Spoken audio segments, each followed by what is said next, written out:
Merhabalar. Bugün Tril'in mevzusunu konuşalım dedim. Burada 3 farklı markanın Tril'ini var. Yani bir sürü marka var gerçi Tril'le ilgili. Antikalar falan var. Hangisi bütçenize uygunsa alın. Ama tabii önemli olan güzel ince şeyler çizebilmesi. Mesela bu eski bir markaydı. Aldo olması lazım. Antika bir şeydi ama böyle paslanabiliyorlar. Maalesef. Bu Haf marka. Buna hiçbir şey olmadı. Yıllardır kullanıyorum. Ne bir paslanma ne de herhangi bir sıkıntı yaşamadım. Ve çok güzel çekiyor. Bir de bu var. Son zamanlarda çok popüler tesipçiler arasında. Japon Tril'in. Bunun da marifeti biraz ince çekebiliyor olması. Yoksa hepsi özünde aynı iş yapıyor. Bir de böyle bunda şöyle yana kayıp temizleme imkanınız oluyor. Yana kaydırıp. Yani çok büyük bir şey mi? Değil tabii ki de. Diğer türlü de temizleyebilirsiniz. Böyle paslandığında ben zaman zaman bunu zımparalıyorum. Bu da fena çekmiyor yani. Şimdi bu Tril'in ne işe yarıyor? Biraz ondan bahsedelim. Diyelim ki bir cetvelimiz var yaptığımız işte. Önce bir kaleme çizeyim. Tabii Tril'in çekerken kullandığımız cetveller önemli. Gönye kullanıyorsak onun havalı olan yani boşluk olan kısmı var. O aşağıya bakacak şekilde olması lazım. Bundan kullanıyorsanız zaten öyle bir şey gerek yok. Bu lastikli. Altında lastiği var. Kaymaz cetvel diye geçiyor. Kaliteli bir malzemedir. İşe yarar bir malzeme. Tavsiye ederim.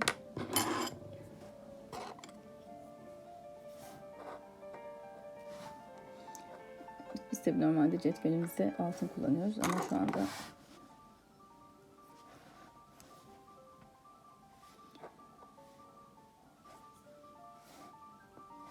yaldız kullanacağım.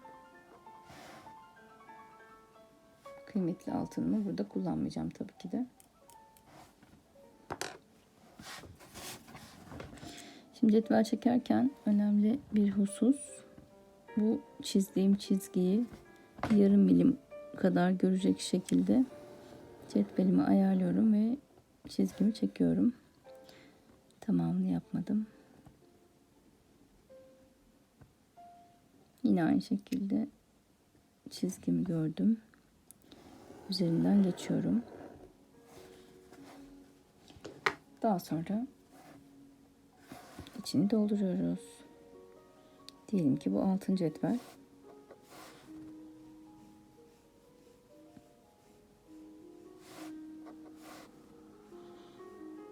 Her zaman altın olmuyor tabii cetveller. Farklı renklerde de olabiliyor. O zaman o renk boya hazırlayıp genellikle guaj boyayla hazırlıyoruz. Biraz daha kıvamı iyi olduğu için.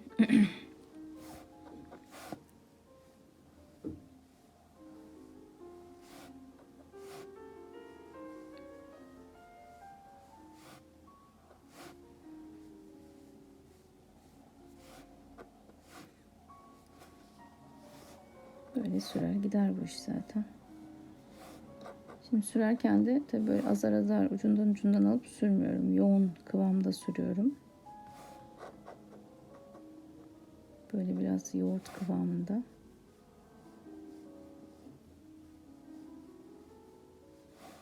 Ev yoğurdu kıvamında tabii. Hafif sulu.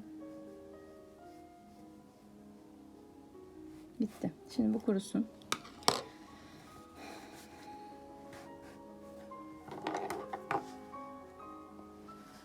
Trilini kullanırken bu şekilde ucunu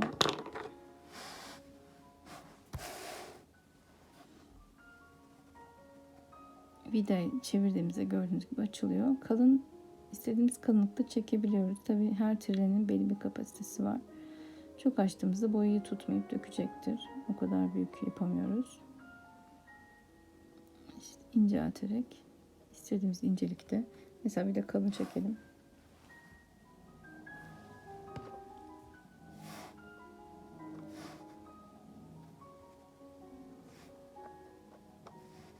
Eğer boyayı çok sıvı kıvamda koyarsanız dökülür. Katı, çok katı olursa da bu sefer hiç akmaz. Yani bunun bir ayarı var. Onu da Trilin egzersizleri yapmalısınız. Yani onu o şekilde belki yakalayabilirsiniz, öğrenebilirsiniz. Mesela bu kadar kalın çektim. Şimdi biraz incelteceğim.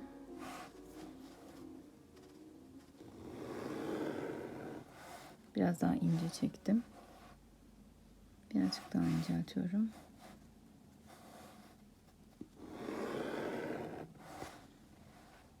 Böyle trilim bu şekilde işimize yarıyor. Eğer böyle boyayı koyduğunuzda akmıyorsa, ucundan hiçbir şey gelmiyorsa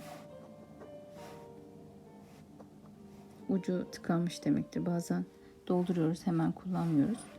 Tıkanabiliyor şu uç kısmı. O zaman şöyle fırçayı içinden geçirip toz falan da gelmiş olabilir. Onu alıyor, akar hale geliyor. Ona dikkat edersiniz. Daha sonra temizleyip kaldırabilirsiniz. Şimdi bir de daire nasıl oluyor? Daire bir iş çalıştık mesela. Ne yapacağız? Onun telini çekmemiz gerekiyor. Onun için pergel kullanıyoruz tabii ki. Benim sakat pergelim. Bu pergele şey takabilirsiniz mesela.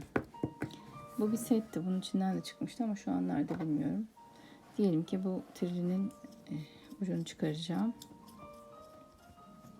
Her sette de böyle olmuyor tabii. Alırken, pergel alırken bence trilin ayağı da olmasına dikkat edin. İyice sıkıştırın. Tabii bu bana uygun değil normalde de. Deneyeceğim.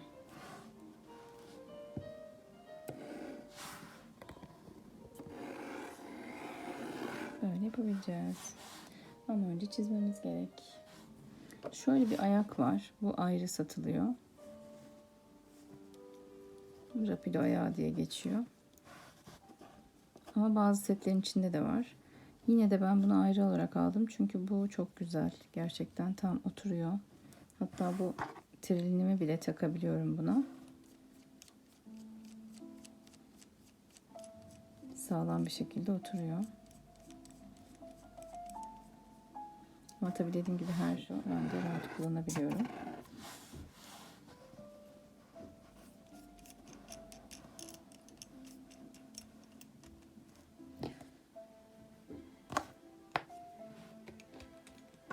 Kalemimi de takabiliyorum. Kalemimi takacağım şimdi. Şurayı orta noktamız olsun. Pergel kullanırken dikkat edin. Şu tepeden tutup döndürmeye çalışın. Yani iki elinizle en çok yapılan hatalardan biri. Şöyle iki elinizle sıkı sıkı tuttuğunuz zaman kayacaktır. Düzgün bir şekilde yapamayacaksınız. O yüzden şunu oturttuktan sonra tepeden döndüreceksiniz. Başka bir yerinden tutmayın. Yani şuradan da tutabilirsiniz ama ben böyle kolay yapıyorum. Şimdi şuradan ayarlayacağım gene. 2 milim gibi. İçine de bir tane çektim. Kaldırdım.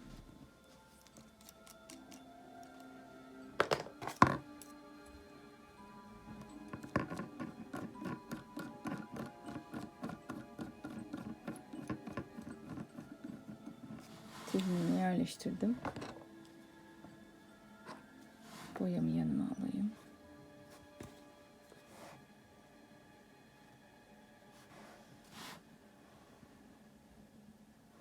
Şimdi yine dolduruyorum ama biraz kalın. Şöyle incelteyim.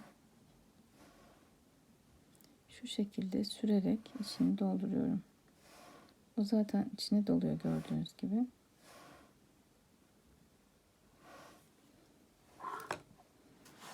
Daha sonra yine bunu aynı noktaya sabitliyorum ve ayarlıyorum. Tam çizginin üzerine gelecek şekilde. Şimdi mesela biraz beklediğim için çok şey olmuyor. O yüzden şöyle elime değdirip akmasını sağladım. Şöyle yaklaştırayım. Tutuşum da bu şekilde. Pergelimi hiçbir zora sokmuyorum. Tamamladım. Şimdi tekrar dolduruyorum.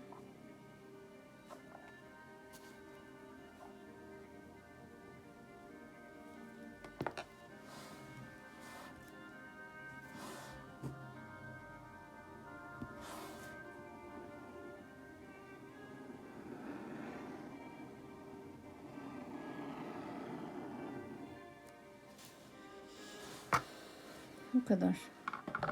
Daha sonra içini dolduracağım.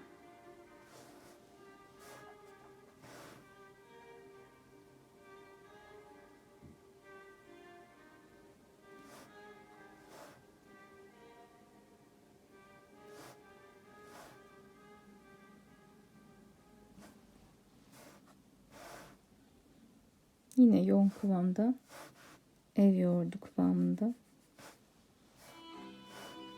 Market yoğurdu değil.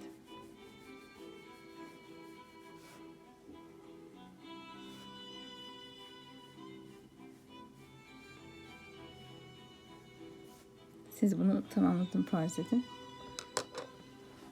Şimdi kurusun. Daha sonra rapido ile siyah cetveli çekeceğiz.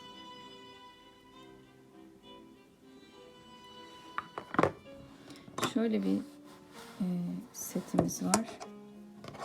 Bu da çok uzun daireler çalışmamızı sağlıyor. Çünkü pergelin bize müsaade ettiği çap belli. Çok fazla şey yapamıyorsunuz. Ama bunu iki parçayı ucuca birleştirerek ciddi uzunlukta bir şey yapabiliyorsunuz. Şöyle bir aparat var. Bunu buraya takıyoruz. İkisini birbirine bağlıyoruz. Ve kaç santim mesela bakalım. 64 santime kadar daireler yapabiliyoruz. Şu an o kadar uzunluğa gerek yok. Yani büyük çalıştığımız zaman onu kullanıyoruz. Bu da böyle bir şey. Cetvel. Bunun da mesela kendi kutusundan çıkan şeyi var. Trilin ayağı var. Zaten bazı pergel setlerinde trilin ayağı vardır. Alırsanız öyle alın. Ama tabii onlar da her zaman çok kaliteli, güzel trilinler olmuyor. Şimdi bunu da deneyelim. Mesela şu vidadan bunu hareket ettirebiliyorsunuz. İstediğiniz ölçüde daireler çizebiliyorsunuz. Şimdi önce bir dolduralım. Boya kıvamımız bu şekilde, çok sıvı değil. Sonra gene dolduruyorum. İçine gözüküyor mu? Evet. Böyle dokunduğumda gördüğünüz gibi içi doluyor. Etrafına bulaşmamasına dikkat edin. Akmasın sonra.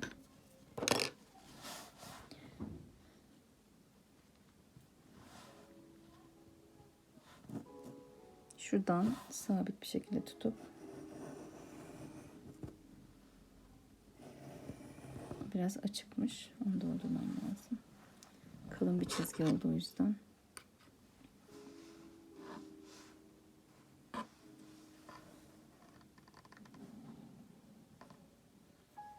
Çekim yapmak çok zormuş. Bu şekilde. Yine netleşmedi.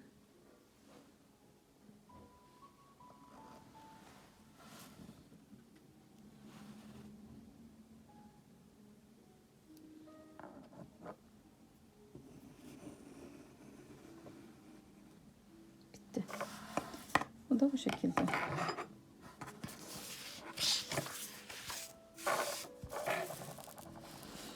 Normalde cetveller çektiğimizde elbette ki bunların kenarına da yine renk de olsa, altında olsa rapido ile çizgiler çekiyoruz. Rapido kaleminden bahsederken yarım kaldı. Rapido şart değil demiştim ama tabii daha net ve güzel siyah çizgiler elde ediyoruz rapido ile. Bir de tek kullanımlık kullanatlar var. Yani bittiği zaman atıyorsunuz. İçi doldurulamıyor mürekkeple. Bunlar doldurulabiliyor. Onlardan da Mikron var. Sakura Mikron diye bir seri var. Ben onu beğeniyorum şahsen. Ama farklı markaların da var tabi. Artline falan var şu an aklıma gelen. Suya dayanıklı olan, işte akmayan şeyler var, teknik çizim kalemleri. Onların hepsini kullanabilirsiniz. Tabii en incesini bulabilirsiniz, en incesini alın. Ne kadar ince o kadar iyi çünkü. Şu an bu mesela biraz bence kalın oldu. İşimde bu kadar kalın yapmak istemem. Daha büyük bir işse tabii kalın olabiliyor ama küçük işlerde ince olması gerekiyor. Umarım faydalı olmuştur. Gelecek videolarda görüşmek üzere. Kendinize iyi bakın. Hoşça kalın.